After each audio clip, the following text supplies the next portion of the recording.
अहिले नेपालको दुईटा ग्राउन्डमा आइसिसी U19 वर्ल्ड कपका लागि एसिया क्वालिफायर चलिरहेको छ, जसमा हिजो मात्रै नेपालले जित हासिल गरेको थियो डिएल मेथडमा गएर भने आज पनि नेपालको ओमानसँग खेल थियो।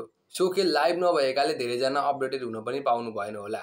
आउनुहोस् त्यो खेलको बारेमा म तपाईलाई जानकारी दिनेछु। सो खेल नेपालले 8 विकेटले जित्न सफल भएको छ।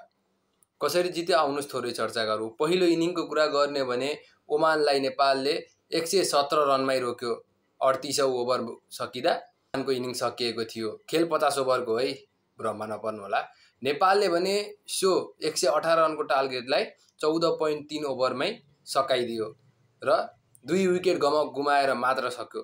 पहिलो इनिङको कुरा गर्ने भने युवराज खत्री, जसले 15 रन दिँदै 5 विकेट लिन सफल भएका थिए। आजको हिरो 7 ओभर बलिङ गर्दै 15 रन दिए, 5 विकेट लिए, फाइफर लिएका छन् उनले। सन्तोष यादव त्यसै गरी 14 रन दिँदै 2 विकेट 8 ओभर बलिङ गर्दा। दयानन्द मण्डल 23 रन दिँदै 1 विकेट 4 ओभर गरेर। अपराजित 22 रन दिँदै 1 विकेट 5 ओभर बलिङ गर्दा। अशोक धामी 14 रन दिँदै 1 विकेट 7 ओभर गर्दा। यसरी ओमानको 10 विकेट गएको थियो। 5 विकेट युवराज, 2 विकेट सन्तोष, दयानन्द 1, अपराजित 1, अशोक धामी 1। अब सेकेन्ड इनिङको कुरा गर्न जाउँ। ओपनरहरूले फायरै गरे। साहिल पटेल 42 बलमा 44 रन प्रहार गरे, 3टा चौका 1 छक्का।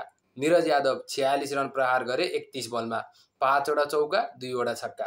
त्यसपछि नरेन भट्ट कप्तान आए, 12 रन नट आउट 9 बलमा 2 चौका प्रहार गर्दै। भने त्यसपछि आएका सन्तोष यादव 10 रन नट आउट 5 बल खेल्दै 2वटा 4 रन प्रहार गरेका थिए। नेपालको ब्याटिङमा त बाउन्ड्री नहान्ने त कोही पनि भएनन्। 4 जना खेले, 4 जनाबाट बाउन्ड्री त पक्कै पनि आयो। यसरी कुरा गर्ने भने आज नेपालको अलराउन्ड पर्फर्मेन्स निकै नै राम्रो रह्यो।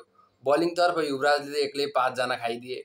ब्याटिङतर्फ साहिल र निरजको राम्रो पार्टनरसिप रह्यो।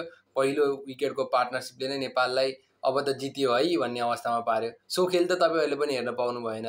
के नेपालले जितेको बारेमा वा यो खेलको बारेमा तपाईलाई थाहा थियो त?